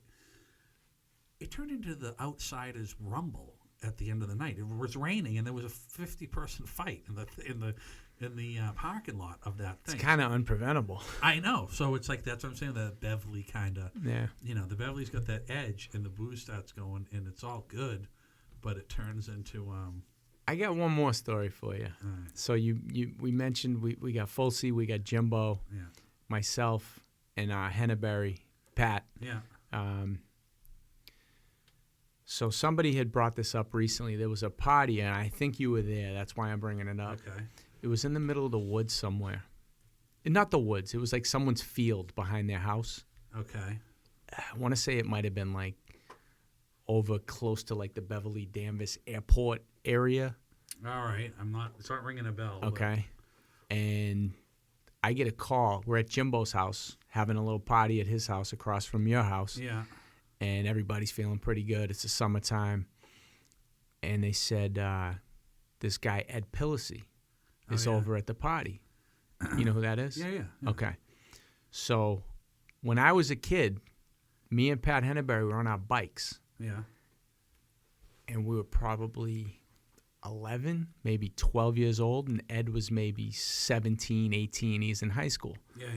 Long story short, he ran us off the road in a car while we were walking with bikes and tried to run us over. Come on. Yeah. And him and a couple of his friends got out the car and punched us in the head like 10 times. Wow. And the only reason was because, and one of the kids I was friends with, I knew from like, he was like an older kid I looked up to that, he'd take me to shoot hoops or go fishing or, different things. You know the kid. And actually, it was Matt Kelleher. Okay. It was Matt Kelleher Yeah. and Pillisey and another kid. I don't know. Actually, I think it was McPartland. Okay. Yeah. The three of them beat the crap out of me and Henneberry. yeah. Well, actually, Matt didn't do anything. Matt was the one who was kind of like, "Hey, what's going on?" Like, he seems like and I'm surprised in a way because Pillisey was he was a peaceful guy. I think he's in a Well, wheelchair now. You know that. I heard that. Yeah. That's crazy. But we were probably 12 years old, and they were 18. We were scared to death. Oh, I mean, I bet. they chased us. They were driving like in the woods in a car, and we were running for our lives. So then they saw us later because we got away, and that's when they beat the crap out of us. So we were scared. Long story short, fast forward 9 years, me and Henneberry get a call at Jimbo's house that Pillissy's at a party in the middle of a field. I remember the story. You remember now. Yeah. And we all showed up there. You said Goon Squad. Me, Henneberry, Fultz, and Jimbo in our wife beaters. Peak physical condition at the time. Yeah. All just studs with a little too much testosterone. Yep. And did I say wife beaters? I retired that term. Yeah. That's no longer. Yeah. Yeah. Let's go with Italian T-shirt. Yeah. Italian tank top. Yeah. So we show up there, and Finney's running the show.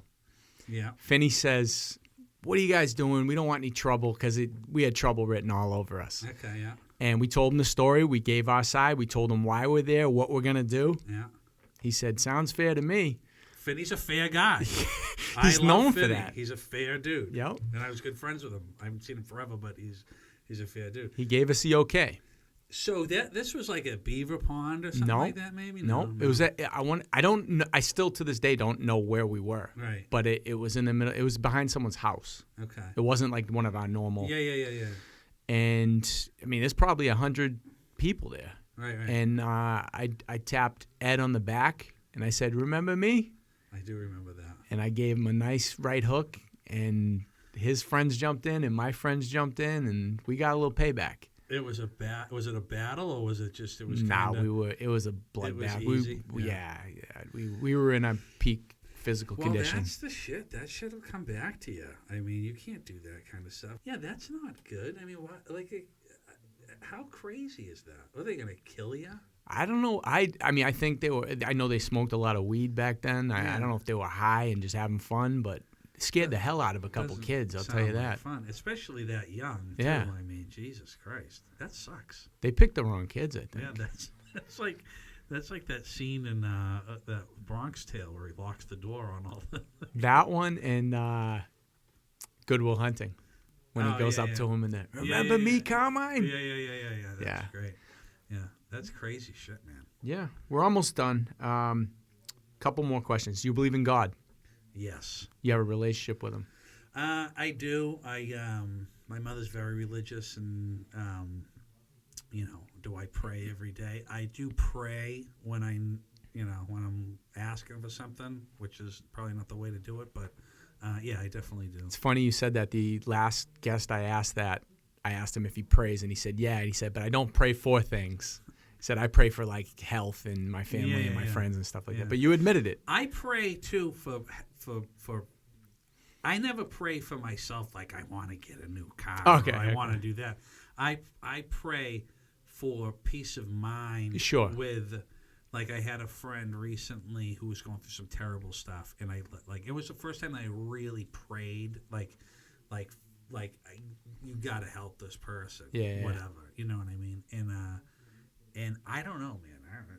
I think it works. I don't. Some people, It can't hurt. It doesn't hurt. It no. can't hurt. Do you hate anybody?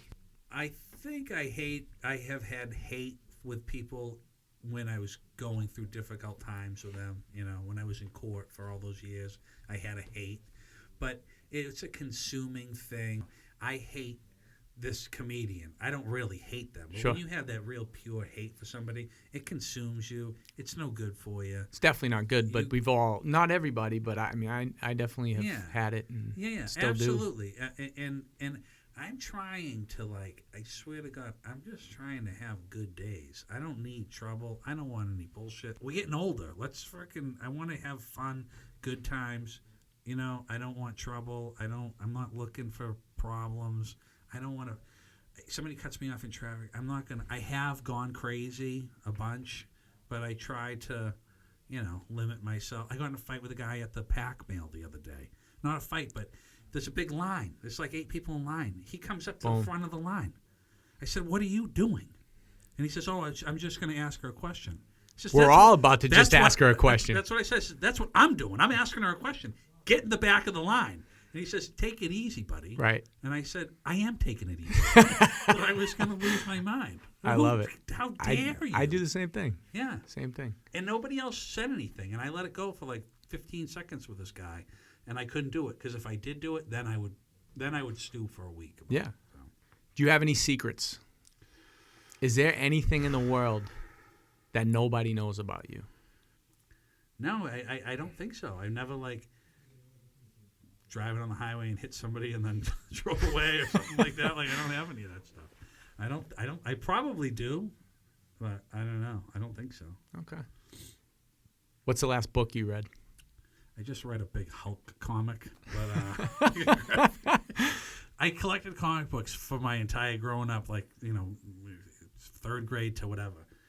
Big giant boxes. I must have spent $10,000 on these comic books. I brought them to the comic book place the other day just because I wanted to get rid of them. That I've been traveling with them for 25 years. The guy's like, I'll give you $30 for them. I'm like, I've spent like $6,000, $10,000. Right. He's like, no, they're worth like 10 cents a piece. So I'm like, and then I'm trying to wheel and deal. So I'm like, so can I get 40 in store credit? Like an idiot.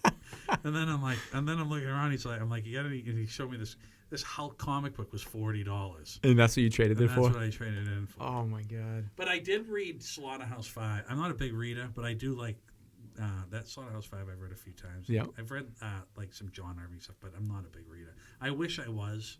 And I read whatever what's that movie with Matt Damon where he goes to the other planet and it's a new one. I read that book. Somebody gave it to me. Okay. Last question. What's your death row meal? What are you getting to eat?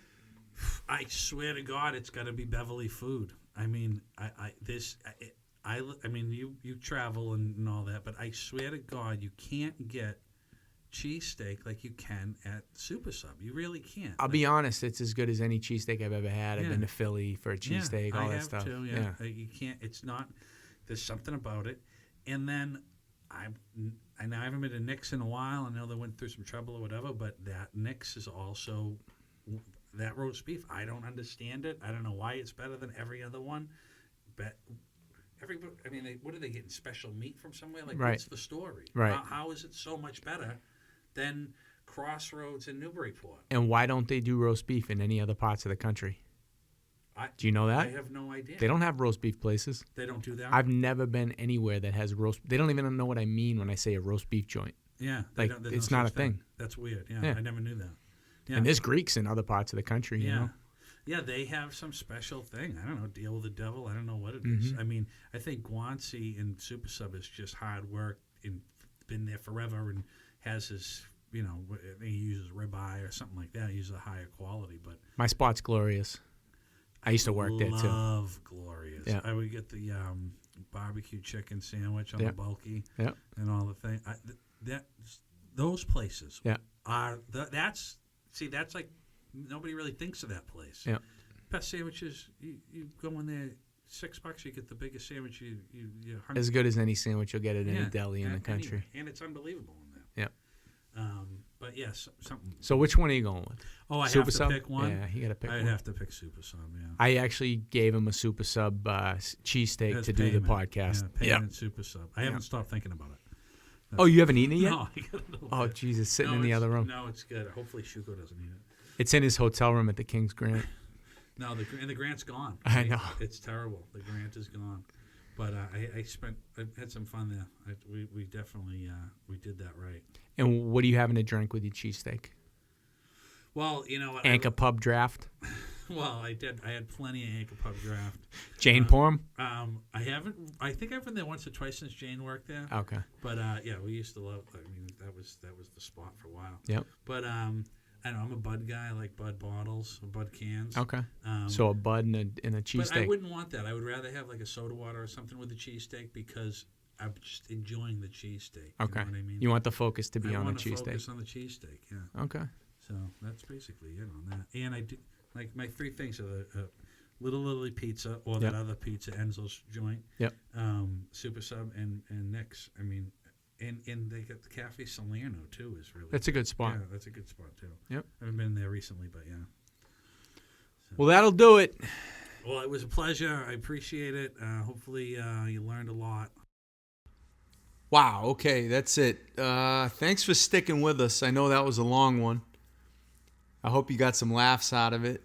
Brought back some old memories. Pretty sure it's just a few Beverly idiots left listening to this thing at this point. But you should definitely get out and check him out. See him do stand-up. He's hilarious. He's a good dude, too. I'm really glad to see him doing well and doing something he loves. And, went an unconventional route like myself. It's cool to see. Not surprised, though, considering, type of guy he is. And I guess if I had to add a disclaimer to this, I would say 99% of what we just discussed is factual. The events and the names and the places discussed in this podcast were actually accurate. We did not change anything. So to anybody who might have been offended, I apologize. It was all in good fun. So if you were mentioned on this podcast, it's probably because we love you. Thanks for listening. We'll have a couple more Beverly guests on in the near future. Leave some comments about what you thought of the episode in the Apple Podcasts comment section under my podcast. Thanks for subscribing, and make sure you rate also. Next week, I'll be in an undisclosed location in a foreign country. So look forward to my first international podcast. Thanks for listening to Keepin It A Hundo. With so much drama in the LBC, it's kinda hard being Snoop D-O-double-G. But I somehow, someway, keep coming up with funky ass hits like every single day. May I kick a little something for the G's and make a few ends as I breeze through.